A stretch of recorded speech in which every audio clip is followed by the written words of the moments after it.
ఈరోజు క్యాబేజ్ కూరని కొంచెం డిఫరెంట్గా చెప్తాను. ఇది పరోటాతో చాలా బాగుంటుంది. డిన్నర్లోకి, అన్నంలోకి అచ్చంగా ఈ కూరని కలుపుకొని తింటే అదుర్స్ అనమాట. క్యాబేజ్ అంటే ఇష్టపడిన వాళ్ళు దీనికి ఫిదా అయిపోతారు. చేయడం చాలా ఈజీ. ముందుగా హాఫ్ క్యాబేజీని సన్నగా పొడవుగా కోయాలి. ఒక ఉల్లిపాయని పెద్ద పెద్ద ముక్కలుగా అయితే రెండో దాన్ని సన్నగా కోయాలి.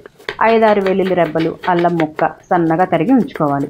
2 టమాటాలు పెద్దవిగా కట్ చేయాలి. ఒక మిక్సీ జార్లో పెద్ద ఉల్లి ముక్కలు, టమాటాలు, పచ్చిమిర్చి వేసి మెత్తగా ప్యూరీలాగా చేయాలి. ఇప్పుడు పరోటా కోసం పిండి కలిపి 15-20 నిమిషాల వరకు పక్కన పెడదాం. ఈలోపు కూర చేద్దాం. ఆయిల్ 4 టేబుల్ స్పూన్లు వేసి అందులో చిన్న స్పూన్తో ధనియాలు, జీలకర్ర, సోంపు 1/2 స్పూను, ఇంగువ 1/2 స్పూన్ వేసి కొంచెం ఫ్రై చేయాలి. ఇప్పుడు తరిగిన వెల్లుల్లి, అల్లం వేసి బాగా ఫ్రై చేసి సన్నగా తరిగిన ఉల్లిపాయలు కూడా వేసి మగ్గనివ్వాలి. పచ్చి బఠానీ ఉంటే 1 కప్పు వేసుకోండి. ఇది కూడా బాగా మగ్గాక ఇప్పుడు మిక్సీలో ప్యూరీ చేసి ఉంచుకున్నాం కదా, దాన్ని ఇప్పుడు వేయాలన్నమాట.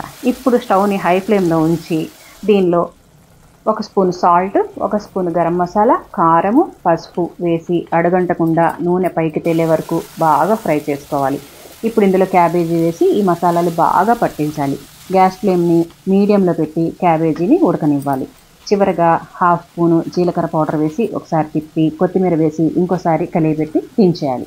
ఇప్పుడు పరోటాలు చేసుకుందాం. ఇప్పుడు పిండిని ఉండలాగా చేసి పల్చగా రోటీలాగా చేసి నూనె లేదా నెయ్యి రాసి దానిపైన పొడి పిండి చల్లి ఇలా మడత పెట్టి గుండ్రంగా చుట్టాలన్నమాట. ఈ పరోటా రెసిపీ మీకు డీటెయిల్డ్గా కావాలంటే కామెంట్ సెక్షన్లో ఎస్ఎన్ రాయండి, నేను వేరే వీడియో చేస్తాను. ఇప్పుడు దీన్ని చపాతీ కర్రతో గుండ్రంగా ఒత్తుకోవాలి. వేడిగా ఉన్న పెనం మీద వేసి 2 వైపులా నెయ్యి రాసి ఎర్రగా కాల్చుకోవాలి. అంతేనండి, మీకు తప్పకుండా నచ్చుతుంది. లైక్ చేసి షేర్ చేయండి, సబ్స్క్రైబ్ మర్చిపోవద్దు.